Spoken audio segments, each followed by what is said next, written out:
was with the St. James School Division for 35 years, and I did the Indigenous education for the school division and worked with 26 schools. And since retiring, I've been doing a lot of work with the Treaty Relation Commission as a workshop facilitator, and then I also do classroom support. So those teachers that go online and make a request for someone to come in and introduce the treaties and do activities with their students, I'm usually the person that gets called. There's only two of us and the other person lives a little further north. So I get a lot of calls to do classroom visits and also PD for teachers. I just did a half day with one of the school divisions. So the business that I do run on the side as well, I do all kinds of different workshops and different topics, and most of it's focused on Indigenous education. So the topic of cultural humility, I thought was really something that I needed to talk about. And it didn't really occur to me that there was really a need for this kind of a subject matter because for so many years I was working with people who already knew a lot about Indigenous education and already had a lot of cultural background, but then I started to come across people who knew very little. So I wanted to talk about cultural humility as being that very first step on that road to reconciliation, and then of course, reconciliation.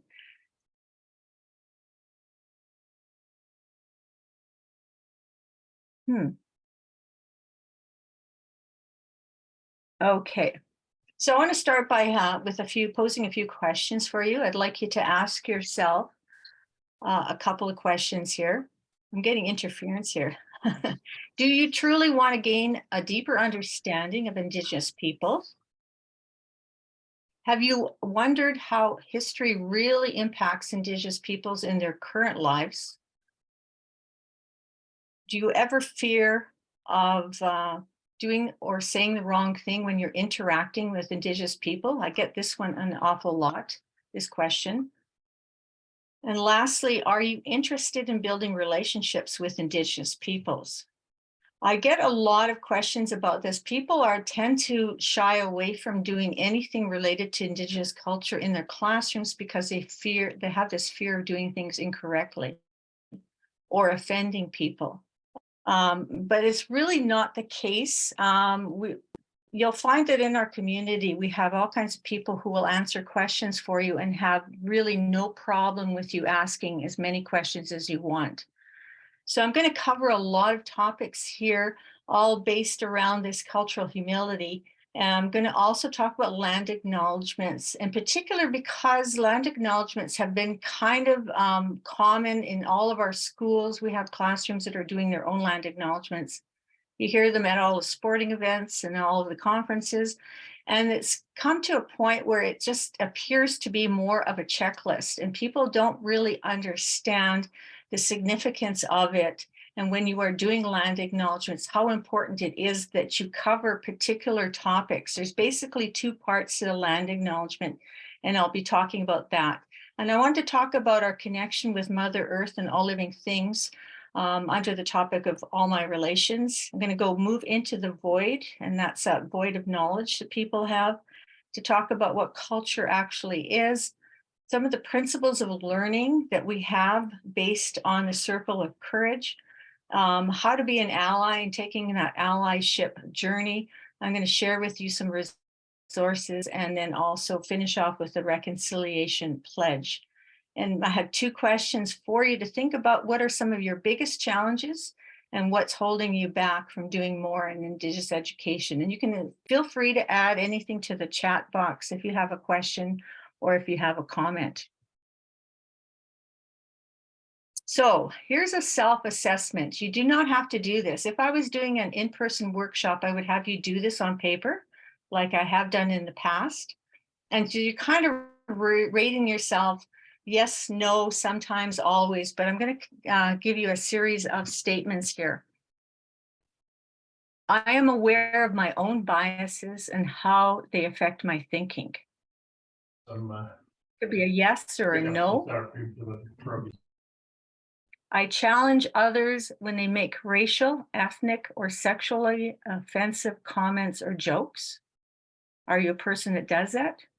Or maybe you shy away from that. I have friends with brown skin, so that means that I'm culturally competent.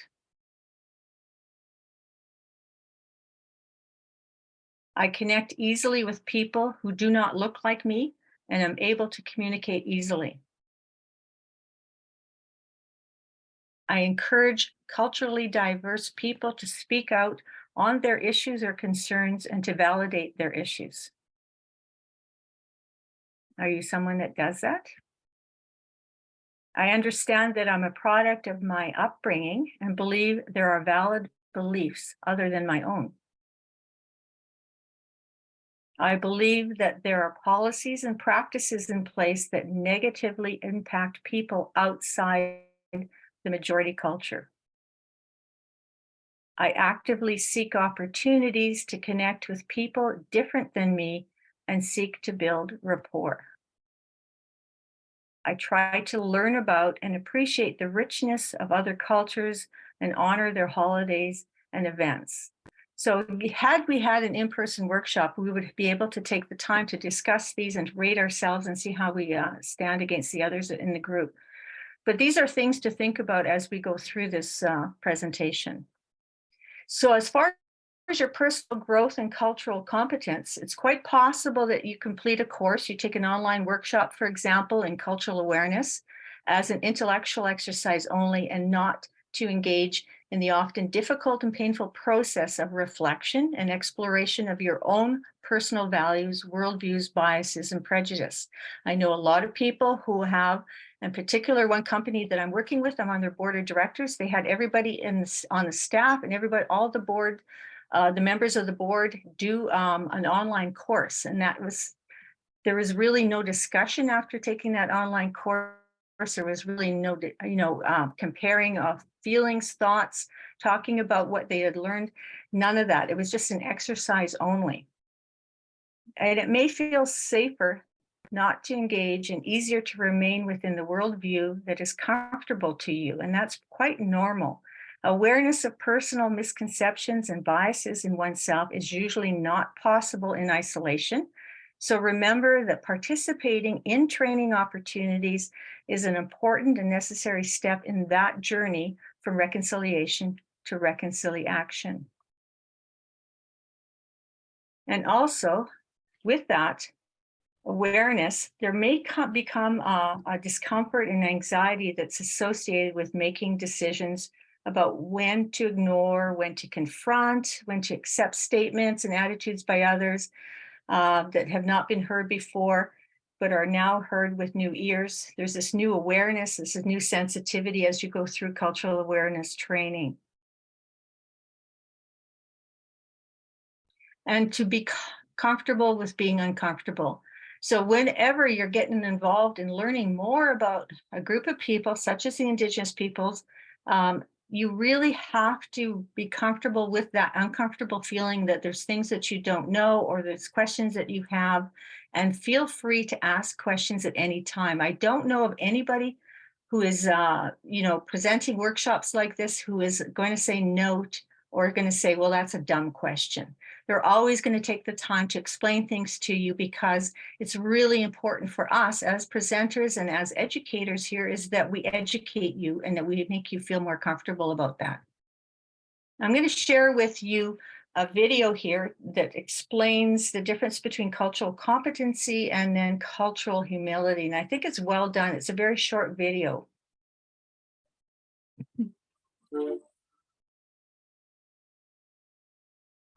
Cultural competency and cultural humility. You may have heard these terms before, possibly in the context of healthcare settings, and not quite understood what they meant. Let's go over what these terms mean and how they apply to everyday life. To be culturally competent is to learn about other cultures, control your biases, and adapt your behaviors and communication style considering the background of people around you. The goal of cultural competency is effective and informed interaction across various cultures. At face value, cultural competency sounds ideal, but it may actually lead us to rely on generalizations about certain groups rather than recognizing the uniqueness of each individual.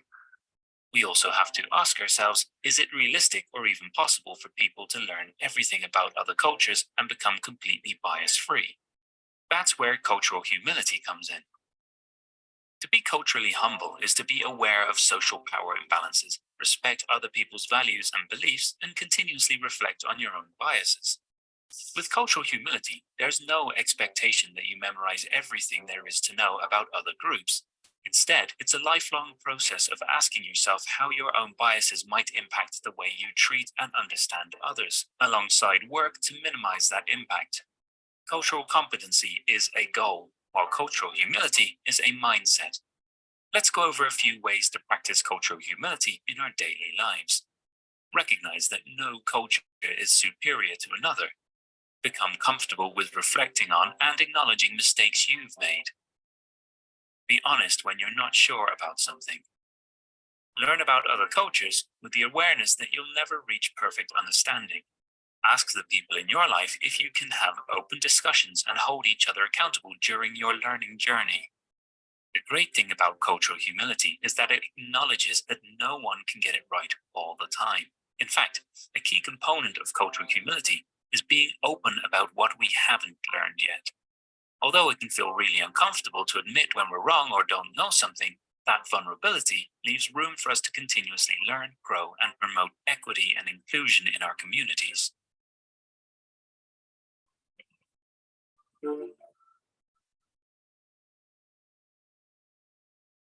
So cultural humility in that video did mention that it's a mindset, a way of thinking, an outlook, and it involves self-evaluation, examining your own beliefs, and really, really knowing that you're not going to get it all right all the time.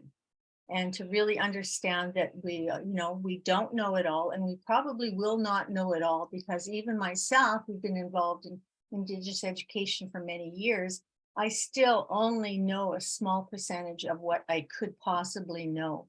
If I had the time to sit with elders and to sit through ceremonies. And so we won't get it all 100% all of the time.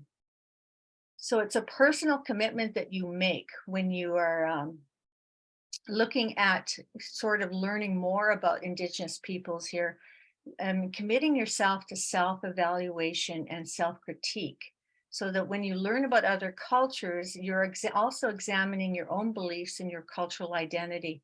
So it's a mindset, a way of thinking, a point of view, whereas cultural competency is the actual goal that you're trying to achieve on this learning journey. So cultural humility recognizes that there are differences in cultural backgrounds and experiences between yourself and Indigenous peoples. It also is a commitment to lifelong learning and self-reflection. It's a comfort with not knowing, being comfortable with being uncomfortable, as I mentioned before. And it's also a recognition that there is a power and privilege imbalance that exists between different cultural groups. So this is cultural humility is more interactive, and it means that we approach people with an openness to learn. That's really important, is that you are open to learning new things, and that you're willing to ask questions rather than making assumptions. Whenever there's something that you're not sure of or you want to be reassured of, it could be something so simple as, how would you like me to introduce you, when you're talking to a guest that's going to be presenting to your classroom. It also means that we strive to understand rather than to inform only. So there's that whole mindset that you want to be open to learning.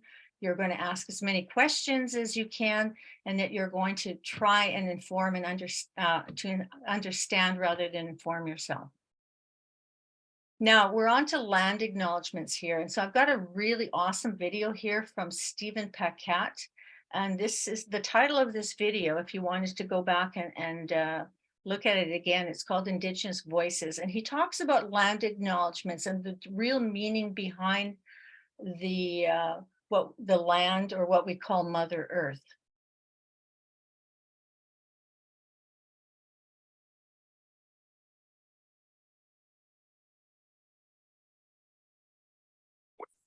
Is that when we do acknowledgement of the land, it's not about acknowledging whose land it belongs to. Is that Indigenous worldview, we never own the land. We're simply caretakers of it for future generations. And what I've been taught from my elders is that when we do that acknowledgement of the land, it's much more than just the territory. It's about relationships. It's about our relationships with people that share the land. It's our relationships with Mother Earth. It's our relationships with the four-legged, the finned, the feathered, the crawlers, the original stewards of Mother Earth. It's that relationship that we acknowledge with the trees. It's that acknowledgement that we have with plant life that is part of the food chain and helps us exist.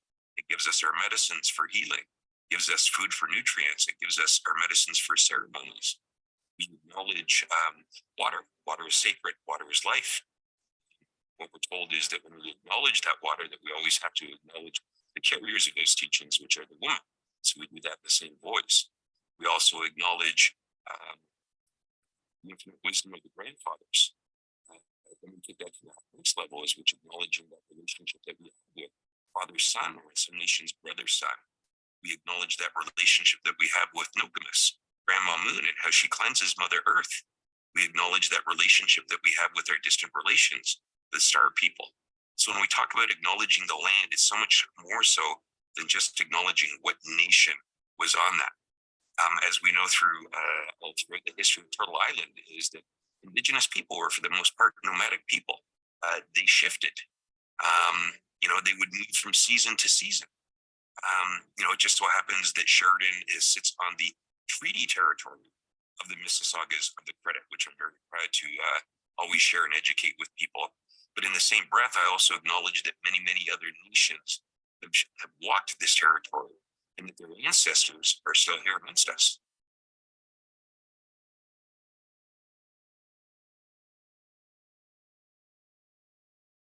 So I'm going to give you an example of a really detailed land acknowledgement. And I understand that when you are putting together a land acknowledgement, you're creating ones perhaps for your school or your organization or your classroom, that you're not going to put as much detail as I have into this one. But this will give you an idea of all of the things that could be included if you were actually to sit down and create your own land acknowledgement. This first part says we acknowledge that we are located on Treaty 1 territory, and that's a common statement, is to state which treaty territory you're on, Treaty 1, 2, 3, 4, 5. This settlement was made possible by the Treaty of 1871, and that's the year Treaty 1 was signed, entered into between the British Crown and sovereign First Nations that were living here at that time. We acknowledge that all treaties were land sharing agreements to guarantee peace, prosperity, and protection. So that's elaborating on the treaty territory that you are living on, or that we're on right now. It's a very detailed description of that.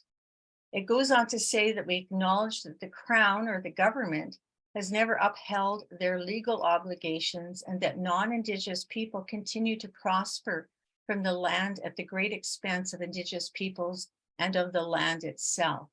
We have prospered through institutionalizing unjust laws and policies that were designed to remove Indigenous peoples from land and resources. This one here was shared with me by an elder who thought it was really important that people understand that there was this loss of land, and that the colonization has been very costly for Indigenous peoples and also for Mother Earth itself. Then there's this third part that says that we're committed to telling the truth. We are committed to examining or reflecting how current laws, policies, and institutions are designed to work to our benefit and at the expense of Indigenous peoples, and we will take action to make all necessary change. And that's talking about the truth and the commitment. And the last part there says we're committed to learn, to listen, and to support Indigenous peoples' ongoing resistance to all forms of colonial oppression that has been part of their history. Now, obviously, this is a very detailed example of a land acknowledgement that would include a lot of components that you would not normally hear, or that you would not normally include in a very simple land acknowledgement at the start of the school day or the event. And then the last part there is important as well. It says we're committed. You're making a commitment to do better, to do more, and then to do your part. So the land acknowledgements, basically, regardless of how it's written, has two main goals. It's recognizing that Indigenous people have this kinship. They're stewards of the land, and define how non-Indigenous peoples place themselves in relation to those First Peoples. And the second component that should be in every land acknowledgement is a statement that says they help to remind settlers of their relationship to First Peoples, the ongoing history of colonization, and then some type of reconciliation actions that you're going to do as an organization or as a school to make the wrongs right. The term all my relations, I wanted to include this in here because it really draws back on the information that was shared by Stephen Paquette when he talked about land acknowledgements. We often hear all my relations at the end of a prayer or at the end of a statement. And all my relations is just a reminder of who we are in relationship to our family and our relatives. And that's an extended relationship that we share with all human beings, but it's also goes further than that, and it includes a kinship to animals, to the birds, to the fish, to the plants, and to all animate and inanimate things. And more than that, all my relations is also an encouragement for all of us as a collective to accept the responsibilities we have within the universal family by living our lives in harmony and in a moral way. All my relations could be held at the beginning or at the end of a prayer or a speech or a story. And while each nation has its own way of expressing this in its own language, the meaning is always the same, is that connection to Mother Earth. So I'm moving on to the void. And when I talk about the void, I'm talking about something that exists. And it's really just that gap of knowledge that a lot of people have about the history of Indigenous people. And it's sometimes mixed with truths and misconceptions. So in order to exit the void, you need to know what kind of questions to ask. And this may help start you on your journey out of the void of knowledge that I'm talking about. Ask yourself these questions. Are there things that I don't know? What is it that I need to know moving forward? Where do I begin? How do I fill this void? And now that I know what I need to know, what do I do with this knowledge? So when we're talking about cultural competency, we're talking about different developmental stages as you exit that cultural awareness void. So it starts right at the beginning of being in the void and not knowing anything about Indigenous people and who they are. And then there's that stage that you move into called recognizing that you do have a void, that there's things that you really don't know that you should know. The next stage is developing your cultural awareness. And I imagine that there's a lot of people in this stage here. And then there's a stage where you become an ally or you make personal and professional commitments to learning more and as much as you can about Indigenous peoples, about their culture and about their ceremonies. And then there's a cultural competency, and it's very difficult to get to that stage. So the goal of Canadians should be to answer these questions. Why is cultural awareness necessary? Who needs to be involved? Why do we need to be involved? And what are the benefits of our involvement? So when we're talking about culture, we're talking about that 90% below the surface, like you see in this iceberg here. On the surface, we often just see the food, the dance, the arts, crafts, clothing, music of cultures, but we very seldom take the time to really learn what's below the surface of that iceberg. And that section in there includes things like language, the history, our relationship to the land, our spirituality, our ceremonies, how we view family, the sacred medicines. So sometimes we make judgments or assumptions about other cultures without really understanding that area that's below the surface there, that deep culture that makes up most of one's cultural values and beliefs. And remember that we're just more than just the beads and feathers. So why is it important to understand culture?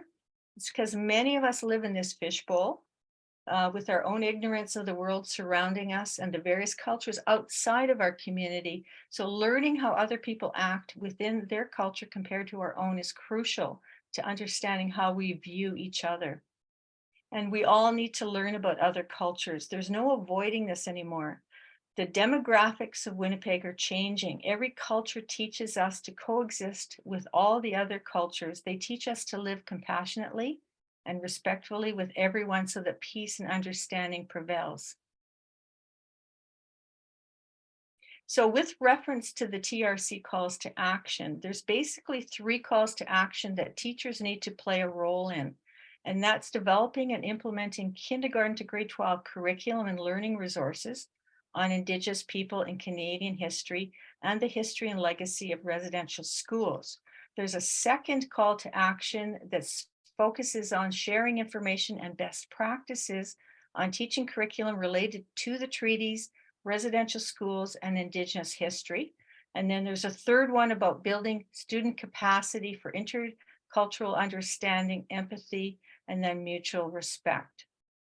So if you are an educator, you will have done your part if you have instilled in all of your students appreciation for diversity, an appreciation for Indigenous cultures and history, and an appreciation for Indigenous contributions to Canada, past and present. You will have done your part if you have engaged your students in learning about Indigenous peoples in ways that build respect, understanding, and empathy. You'll have done your part if you've introduced treaty education to your students so that they understand we have a partnership that hasn't always been honored. And you will have done your part if you have created a trauma-informed learning environment, a classroom in which all students feel safe, develop self-worth and a sense of belonging, and are supported when mental health issues arise. Also, if you've created a classroom that respects a worldview in which community and interdependence are of equal value to the students, and a classroom in which the gifts of your students are valued. And when you have reached out to Indigenous parents and families without judgment and have helped to build bridges and not walls. So I'm going to share with you the circle of courage because it does talk about that sense of belonging, which is so important part of building a community within your classroom. And it's Martin Brokenleg who does this video here, and he talks about all aspects of that. And he talks about the structure of family and then the whole idea of what generosity is all about.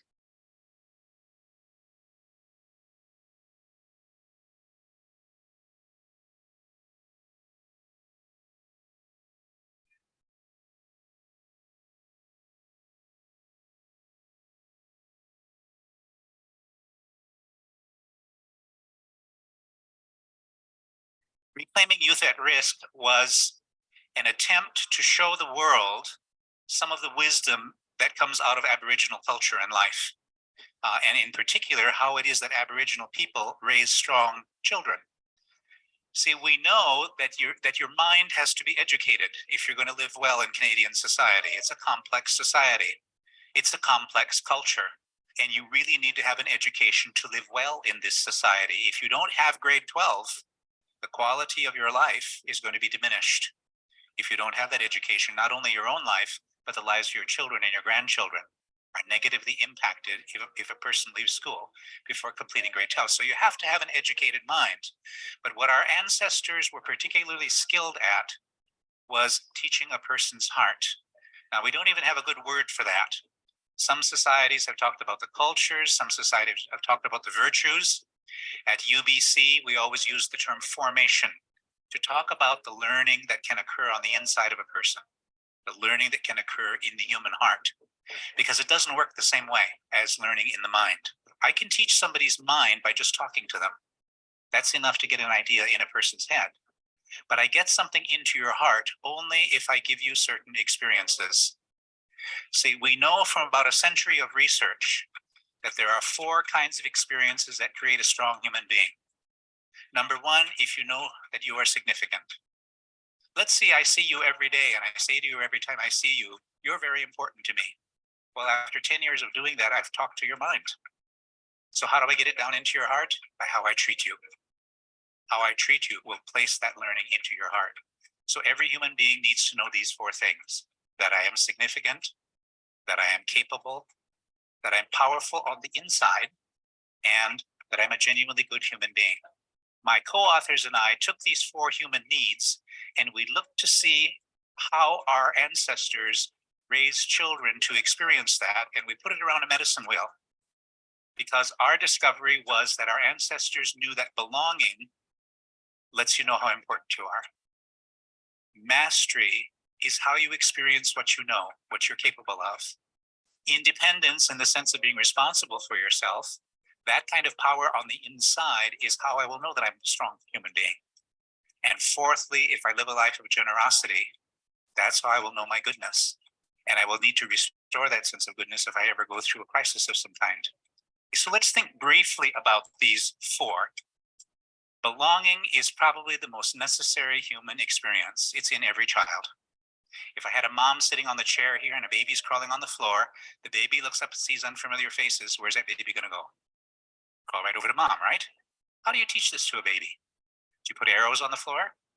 Do you give them learning objectives with pre-tests? No, it's in them. They come that way. Every baby in the world knows that it's important to belong. Every teenager in the world wants to be with friends, and that's normal for all teenagers. And so we want to think about this theme of belonging as a strategy. First of all, it's a philosophy. It's a way to look at the world. Everything belongs somewhere. Every human being should belong to someone. We should train ourselves to respond with belonging and write it into every policy that we have. Belonging should be a theme. Lots of schools imagine they are very belonging places, but when a teenager is in crisis, how do they respond? Unbelonging. But they don't call it unbelonging. They give it other kinds of names like time out, they will say. Zero tolerance. They will say out of school suspension. It's the wrong response. What you want to do when a person is in crisis is surround them with special connections. We want to train ourselves to respond with belonging. That has to become a part of our philosophy. We have to find technique ways that we can embody this, because we want people to learn this by experience if they're going to be strong. See, the circle of courage philosophy is how you turn someone's intergenerational trauma in a positive direction. You change a person's biological legacy in a positive direction if you provide lots of belonging experiences and experiences of mastery. It's in every human being to want to succeed. The parent of a 3-year-old will tell you every argument you have with a 3-year-old is whether or not you're going to let her do it herself. The parent of a 16-year-old will tell you every dispute you have with that 16-year-old is whether or not you're going to let him do it himself. And when you come to visit me when I'm living in the nursing home, listen to what I say to the staff, because pretty often it's going to be, let me do it myself. Every human being has a desire to succeed, yet we can break it. Mastery isn't getting something done. Mastery is discovering what you can do, because that's naturally in every single human being. So if we want people to have these qualities down the left column, we have to make sure that they discover what they can do. It has to become a philosophy, but it also has to be a source of techniques as well. Independence we're using in the sense of responsibility, being responsible for yourself. And the best strategy that adults have here is using discipline appropriately. My task is to teach my children how they don't need me, how to be so empowered that they don't need me any longer. And that's what discipline does. If as a parent, I take the role of being a coach and a cheerleader, that's the perfect kind of parenting that we can give. Real discipline gives you a person who makes a decision because it's right, not because anybody's watching. And they're very different kinds of dynamics.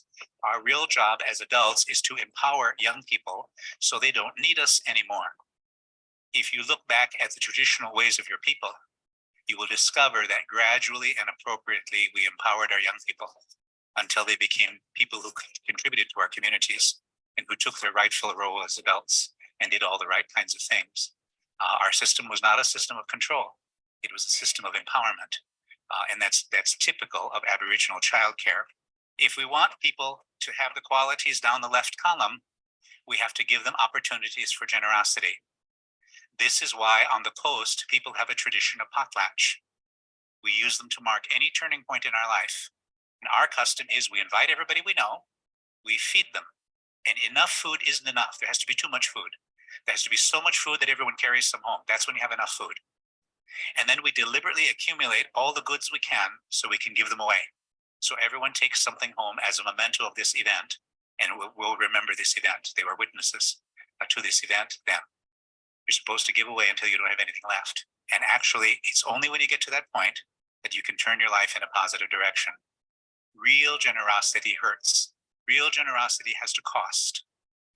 My point in this circle of courage is to say this is a resiliency code. If you want to be a strong human being, you have to have these 4 kinds of experiences over and over again. See, we can't guarantee that your life is going to be free of problems because nobody's life is free of problems. Everybody has problems. But if you have resiliency, which is what you get out of these experiences, the resilient people, when life knocks them down, get up one more time. And if you look into the face of a child, you will see in the heart of that child everything that we can be. And we can become that if we use these themes of belonging and mastery and independence and generosity. Thank you for inviting me.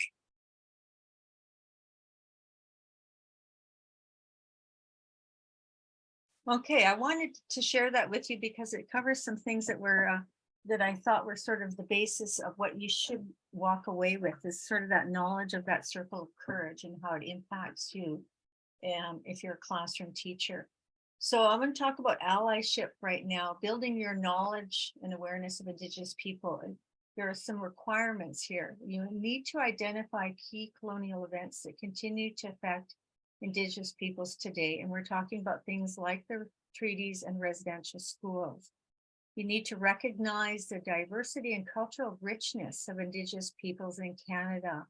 And we're at a point now where we're starting to rename schools, we're starting to rename streets.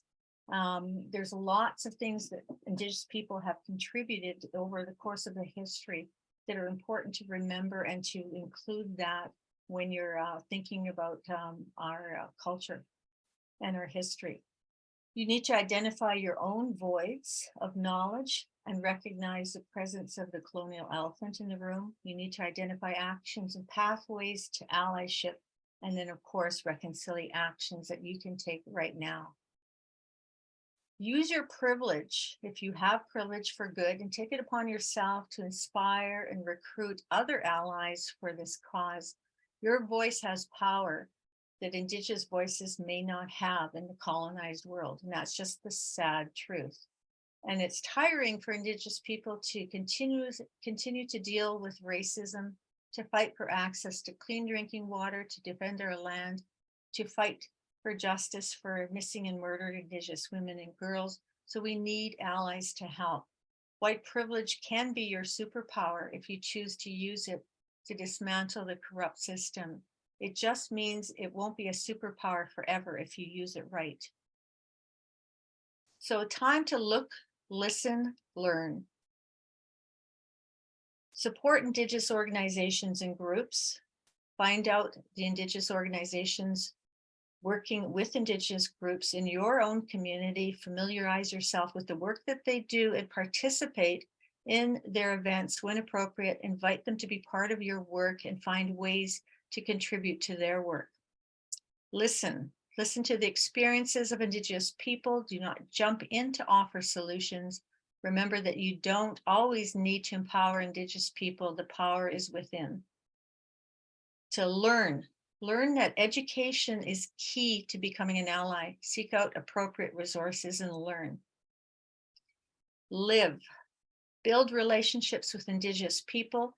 Relationships are not forced, but forged out of mutual understanding, need, and acceptance. These relationships can create sounding boards for ideas and also a check on potential or existing problems.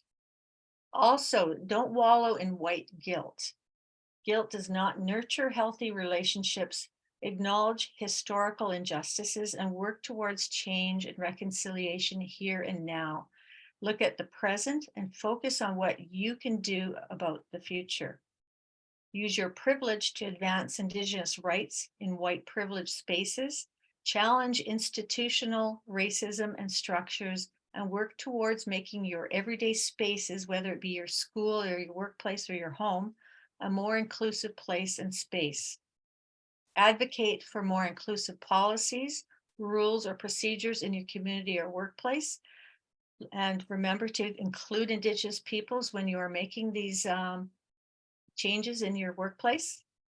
Respect Indigenous spaces and knowledge. While allies are needed, it is important to respect spaces for Indigenous dialogue where Indigenous people can feel safe to speak about anything and everything. So I'm going to move on to some recommended resources, and there'll be time for some questions and discussion afterwards. We have this Indigenous Education Policy Framework that came out last spring, and it's a really excellent document.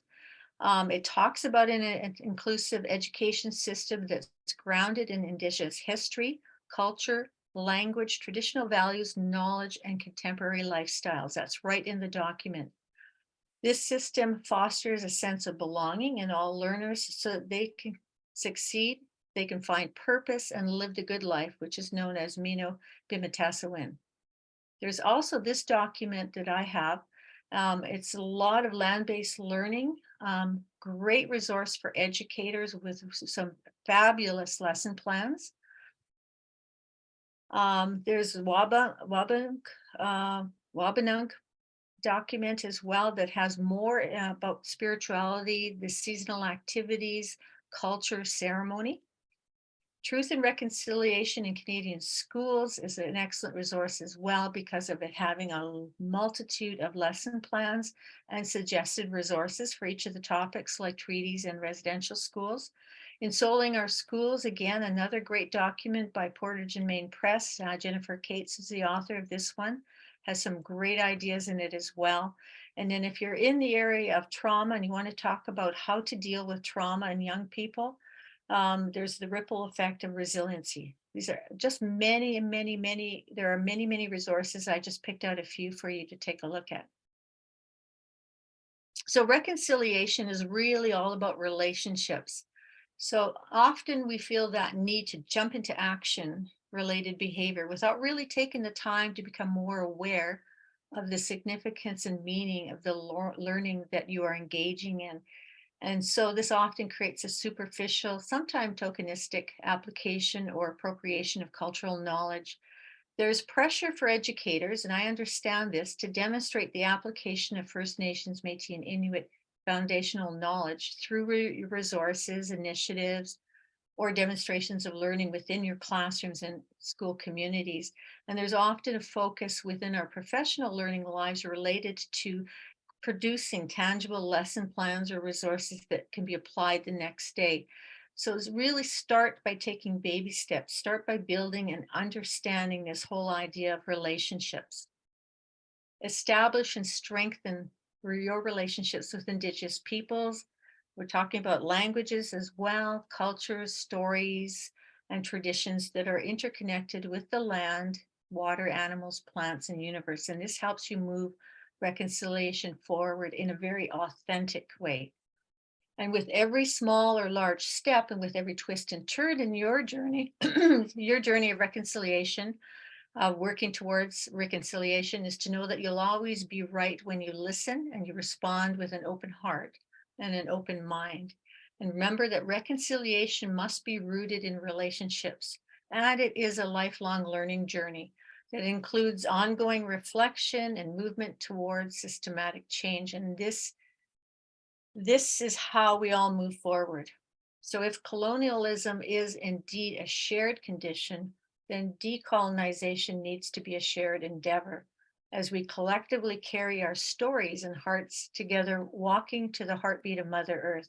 We must do better for the sake of our children and for the betterment of future generations. What kind of ancestor will you be? So I'm finishing off here with this personal pledge of reconciliations. You may want to think about doing something on your own that's similar to this. It says, in the spirit of reconciliation with Indigenous people in Canada, I, and your name would be inserted, solemnly pledge to, number one, learn more about Indigenous peoples, their history, their culture, and ongoing issues.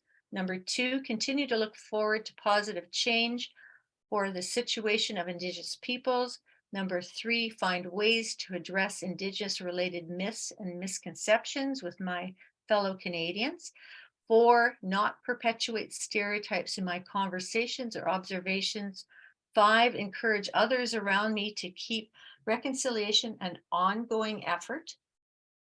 Number 6 is to read the TRC's Commission's 94 calls to action and really know which ones affect you directly. Number 7 is actively support National Indigenous Peoples Day every June 21st and National Day of Truth and Reconciliation every September 30th for yourself, your family, and then for your community. So I'll end with this quote here by Bev Sellers. Imagine if we could right the wrongs. What if we dare to believe that it is still possible to do that? The truth is, if you are armed with knowledge, you have the power to make it a reality. So I will stop right there, and I think we have time for some questions, some comments. Feel free to ask me anything about this presentation or anything else. Renee, I'll just start with thanking you for sharing the resources that have been brought to community conversations each time. Just build and are incredible. And we actually had Lola from one of the writers from the Mamatisawin project with us for our first community conversation. So we talk about coming full circle in what we share. And the videos were fantastic and really valuable, I think, to a lot of the people here today, and kind of made that next step. We hear in our conversations, how do we make that next step? I have the knowledge. There's something within me that needs to change, and you've just provided so much resources on how to do that and how to make that next step in a good way. So miigwech. I think we have some questions coming in, so let's check on that. Yeah, I have to put my glasses on. I can't see that fine print. Yep, just some thanks for the presentation. I know we've got a few of us here. So I guess. No, if nobody has any questions, I'm fine with that here, but feel free to ask. Paha, I see your. Yeah, raise your hand or turn your video on, whatever you want. I think we've got Paha here. Oh, we've got a hand raised here. We sure do.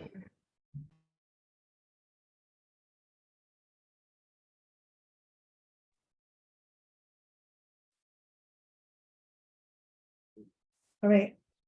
It wasn't allowing me to unmute myself. That was just fabulous, Renee. That was so everything, everything that we need to be thinking about. I wondered about the model. I loved the model around the void. I wondered who that was, because I'd love to be able to use that in my presentation. Is it yours or who? Oh, you know what? That came from teachings with Myra Laramie. We did a whole full week of workshops with her. And so she's given me permission to share some of the activities that we did. And that was talking about the void. And so I can send that off to you. And you're free to share that with whoever needs it. There's no copyright in any of that. It's a really good structure and a visual to kind of see where you're at. And I've got descriptions for each of those categories as well, if you wanted the detail that goes. I love it because I think it reminds us that it's not an on or off. You know, it's a process. It's a growing process. And so wherever we are, we can always keep moving forward. And so I thought that was just a real gem. So thank you. Excellent job. You know, and I have a lot more resources if someone is interested. If I had the opportunity, like I've spent time with Lord Selkirk School Division, I've done full day on just resources because there's so much out there right now. Like when I first got into Indigenous education, there was very little in terms of books. There was very little in terms of documents and resources and even videos, but there's so much out there right now. So it's kind of nice that there's someone out there that can actually streamline it for you and saying, this is a really good one, you know, use this one. So I've just picked out a few And that's enough to get you going for quite a while. All of those documents or all those books. Any questions?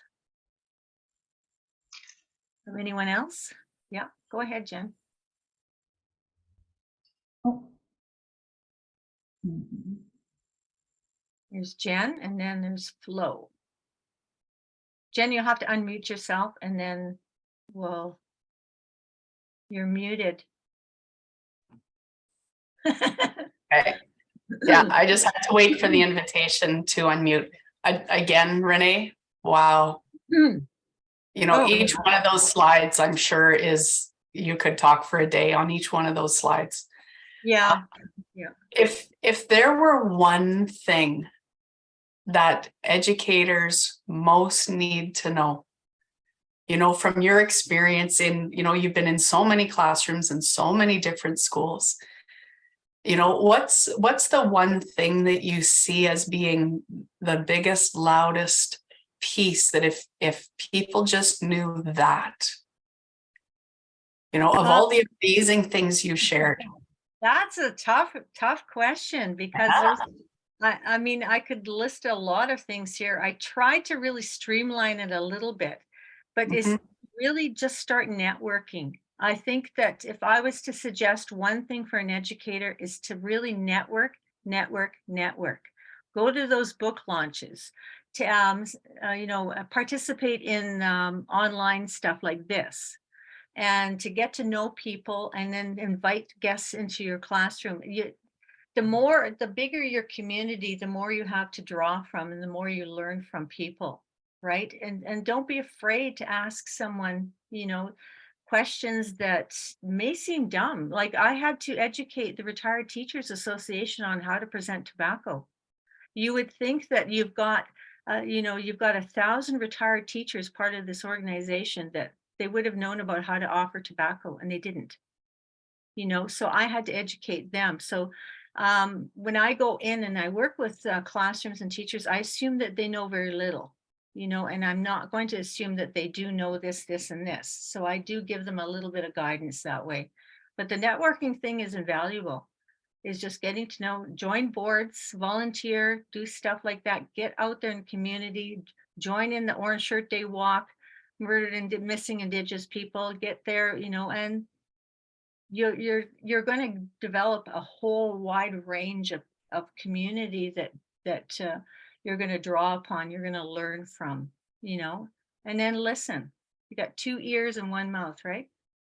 So listen more than when you speak. Thanks so much, Renee. You're welcome.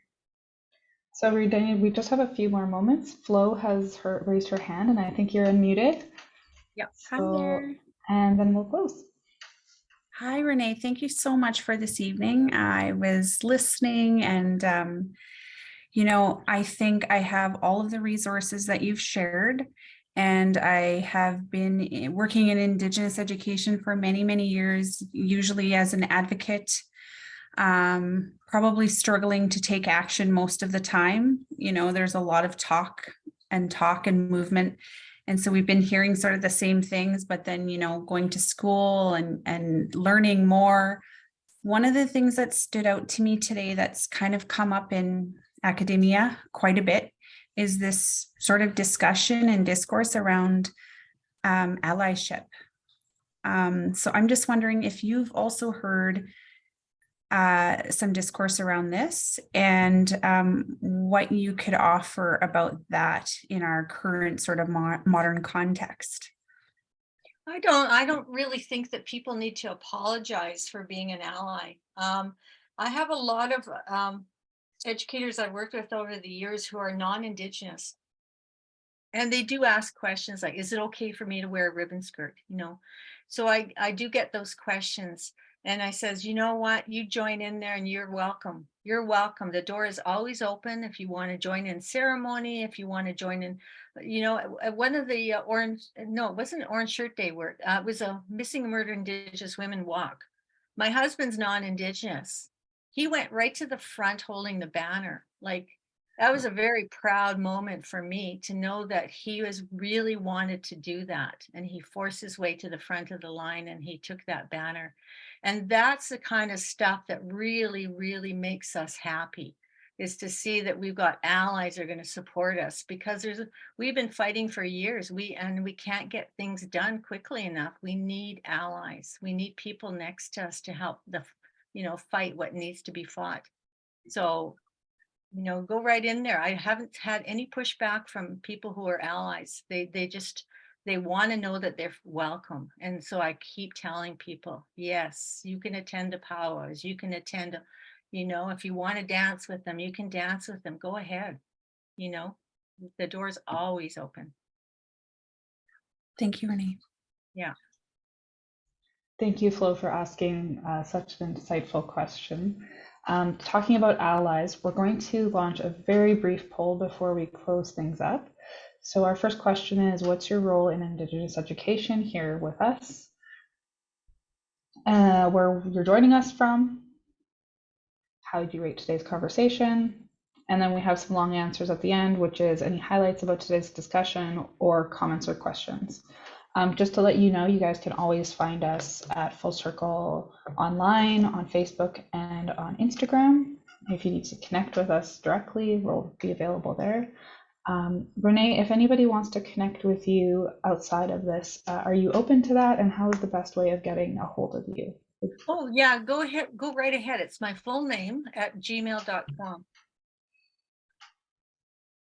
So, yeah, feel free to, I get questions all the time. Someone just emailed me today and asked me, so are there any local poets, Indigenous poets? Yeah, who are they? Like, how would I connect with them? So I gave them the answer. Like, I get questions like that every day. So I don't mind answering them.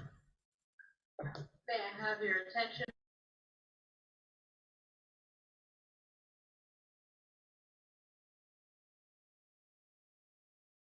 Okay, so it looks like people are answering the questions on the poll. They are, and so we're just going to go ahead and leave that open for those of us that are doing that. Pahaz just reminded me that Full Circle is looking for more board members and volunteers, so if you'd like to get involved, please reach out. For those of us here, the recording will be available on our library shortly, and we really thank you for joining in with us. Renée, miigwech again for your insight and wisdom. Oh, you're welcome. You're welcome. And yeah, so many resources. I know, and I tell you that I had to streamline it, and I had to streamline everything and be very concise. So I really tried to stick to the topic. But if there's anything else that you want that's tied into any of those slides here, feel free to give me a shout, or I can share that with you as well. I'd share it as a PDF.